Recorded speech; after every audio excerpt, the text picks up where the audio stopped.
I can dump him any time. I wasn't supposed to hear it. I wasn't even supposed to be there. The bar was dimly lit, the kind of place Sarah always said she hated. Too loud, too crowded. Not her scene. I was there for a work meeting that got cancelled last minute.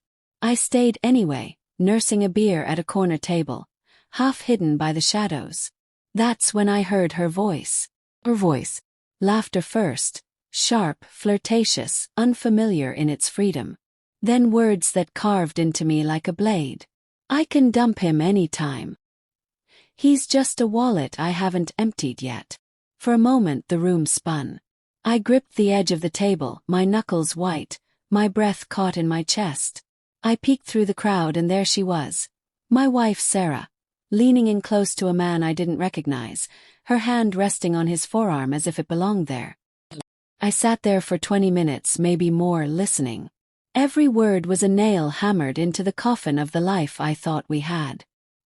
He's so predictable, she said, swirling her wine. Always paying the bills, always trusting me. I could ask him for the moon, and he'd find a way to buy it. And then? The man asked, smirking. And then I leave. Take what I can and start fresh. My throat felt dry. My hands trembled. I thought about the nights I worked late, the vacations I postponed, the little sacrifices I made because I believed we were building a future together. I left the bar without confronting her. Not yet. Not like that. The days after. The next morning, she kissed me on the cheek like nothing had happened. Morning, love, she said, her voice warm, familiar. You're up early. I looked at her, really looked, and wondered how long it had been a performance. Yeah, I muttered, forcing a smile. Couldn't sleep. Inside I was a hurricane. My chest ached with the weight of her words, but I knew I couldn't let her see the storm. Not yet. That day I began collecting pieces. Quietly, carefully. Bank statements, credit card bills. Hidden transactions I had overlooked before. I found a secret account. Small but growing. Designer clothes I hadn't bought her. Weekend trips she claimed were girls' retreats. Every discovery was another stitch unraveling the fabric of our marriage. The confrontation that never happened. You'd expect a shouting match, wouldn't you? Accusations flung like knives, her tears my rage. But that's not how betrayal tastes when it's this deep. It's quiet. It's cold. Makes you plan. I didn't confront her. Played along. Thinking of upgrading your car soon? I asked one evening as we folded laundry. She smiled, that practiced sweetness in her eyes. Maybe. Why? Just wondering. You deserve something nice. Inside I was already shifting funds, closing the doors she didn't know I held the keys to. The breaking point. 3 weeks later she asked for $15,000. Just a little loan, she said, tracing her finger along my arm. Investment opportunity. I can triple it in a few months. I stared at her hands, the same hands I once held under the stars, the same hands that now reached not for me, but for what I could provide. Sure, I said softly. Let's do it. That night I wired the money to a newly opened account in my name. She never checked the receipt. Revenge slowly served. It wasn't about the money anymore. It was about dignity.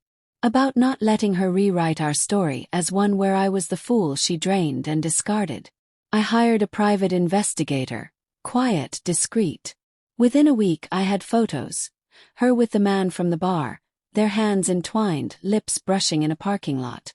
I didn't rage. I didn't cry. I documented. I spoke to a lawyer. We drafted everything.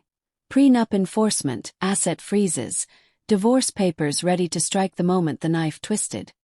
The night I left. It was a rainy Thursday when I finally acted. She came home late, drenched, annoyed. Traffic was insane, she said, shaking out her umbrella. You wouldn't believe the night I've had. I looked up from the kitchen table, the folder of evidence in front of me. I think I would, I replied. She frowned. What's that? Your words, I said evenly. Every one of them. The bar, the plans, the account. The color drained from her face. You followed me. No, I said. I listened. And then I prepared. I slid the divorce papers across the table. You called me a wallet. Consider this the last time you ever reach into it. She screamed at first. Denial, anger, crocodile tears. Then she begged. It wasn't serious, she said. I didn't mean it. I was drunk. I looked at her and saw a stranger. You meant every word. You said it with a smile. In the weeks that followed, her world crumbled. The money she thought she had. Frozen. The apartment she hoped to keep. Sold. The man she'd been planning a future with. Gone the moment he realized she had no more leverage. I walked away with my savings intact, my dignity scarred but unbroken. Healing isn't clean. You'd think revenge feels like victory. Doesn't. Feels like quiet. The house felt too big. The bed too cold. I replayed her words in my head for months, wondering how long I'd been living with a lie. Friends told me to move on. She wasn't worth it, they said. But she was once. And that's the part no one warns you about. How to grieve someone who's still alive, still smiling somewhere, just not at you. One last message. 6 months later I got an email. I'm sorry. For everything. I miss you. I stared at it for a long time. My fingers hovered over the keyboard. 1,000 responses fighting to escape. In the end, I typed only one sentence. You miss the wallet, not the man. And I hit send. I've rebuilt since then. New apartment. New job in a different city. I take walks in the evening now. Breathe air that doesn't taste like suspicion. Some scars never fade, but they teach you how to armor the parts of you that mattered too much to the wrong person. I was her wallet. Her plan. Her easy mark. Not anymore.